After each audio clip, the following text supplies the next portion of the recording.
Last episode, we introduced three essentials of smart production. C. Adapt. Flow. Can one production line deliver all three? Yes. What matters is the underlying architecture, not the number of lines. Let's see how it works. First, C. At key stations, AI vision checks membrane defects, glue line quality, and end faces, linking every result to its product, batch, and station.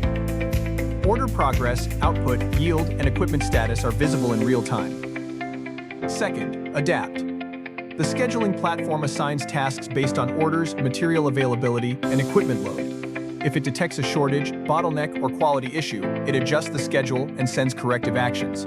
Third, flow. The rolling line, supporting equipment, and robots operate in sync.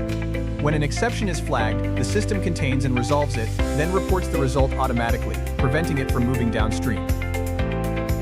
See the issue. Adapt the plan. Keep production flowing. The results feed back into the system, closing the loop. For one line, this means more consistent quality, less downtime, and higher equipment utilization. As more lines are added, the same data standards and interfaces are reused, reducing integration and making expansion easier. Foresight delivers a scalable digital production system, not just automation, built to reduce costs and improve efficiency over time. C. Adapt. Flow.